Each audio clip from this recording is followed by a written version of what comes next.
Hello, welcome back. I'm Stone LeBrandy, the lead designer of SimCity, and I've invited a special guest to the studio today, Will Wright, the original creator of SimCity. Thanks for coming out here. Oh, my pleasure. All right, so Will's been playing the game a lot recently, and we invited him out to the studio to try it out and see what he thought of it.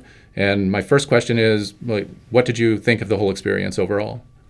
Well, this is probably the first time I've enjoyed SimCity in many years. First of all, the fact that I've been kind of removed from the development and just kind of playing it as a player has been actually a pretty amazing experience, and had a lot of fun.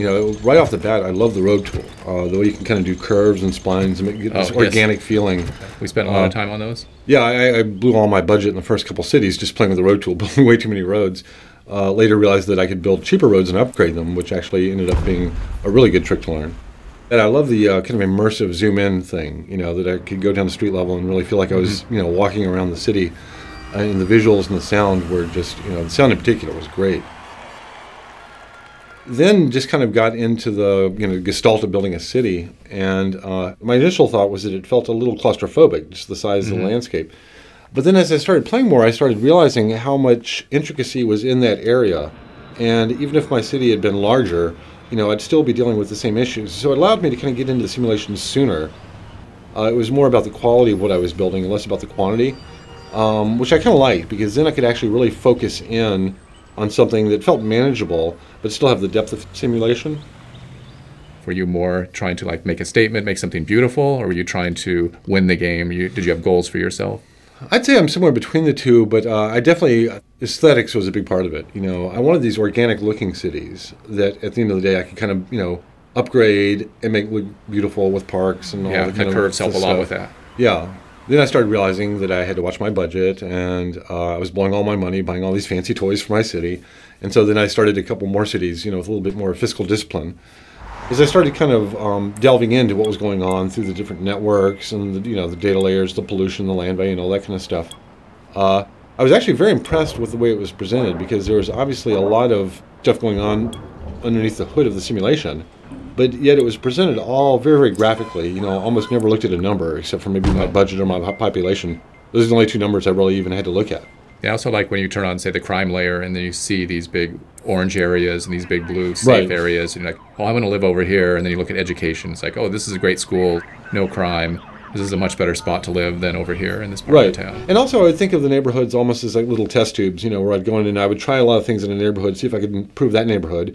If that worked, then I would replicate that other places, Which in a lot of ways is the way a lot of actual cities approach city planning, is they will actually try little initiatives, at kind of the district level, see if it works. If it works, they roll it out to the rest of the city. It was actually interesting to me when I was playing these cities that were economically challenged. And, I was having to cut back on city services. And, it was really kind of an interesting decision from the player's point of view in terms of, again, do I cut back, police or fire services? And I really need to get the city producing money. And so kind of being in these kind of behind the curve situations where I'm now looking at the residents and wondering, okay, how is this going to impact their lives, Speaking of that, I'm wondering, did you feel like you got an emotional attachment to the Sims themselves in the game? Did you actually feel that the people were the heart of the game, or were you more focused on the buildings? I actually had more of an emotional attachment to the neighborhoods.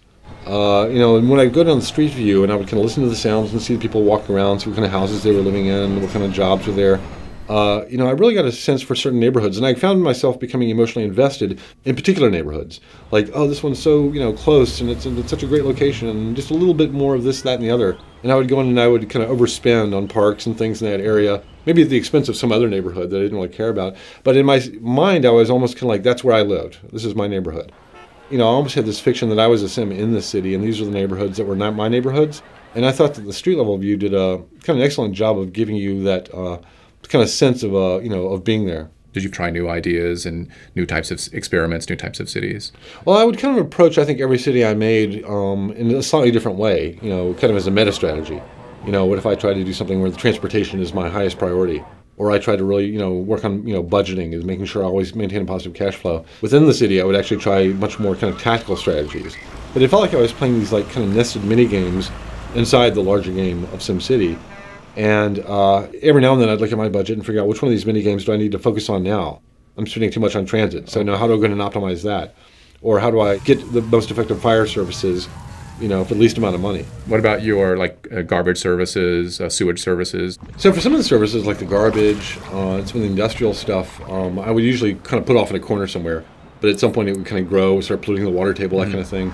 I started realizing I could outsource some of that stuff to the neighbors and started doing that. So you mentioned you played a couple different cities out in the region. What were the kind of specialties that you tried to highlight in the different cities that you played in to make them different from each other? Well, the first one I played with was gambling in terms of the city specialties.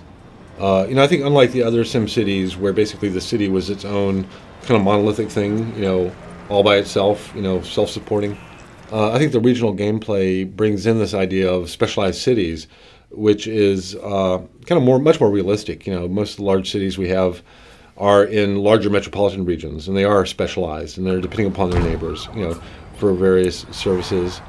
And I think that allows you, to not necessarily have to build every last thing in every city that you make. Every time you play, you can kind of explore a different specialty, and each one, seems to have its own rules, its own kind of strategy to it, embedded in the overall regional gameplay.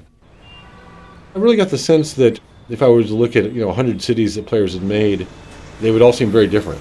I would see totally different feeling cities depending on kind of which part of the specialization path you took. So I think that's a pretty significant difference from all the previous versions of SimCity. All right, that was great. Well, thanks for taking the time to be out here today. I had a great time chatting with you, and come by the studio anytime. So we're talking with Will Wright today about his experiences playing SimCity, and it'll be out on the market on March 5th. So we hope you get a chance to play it when it comes out.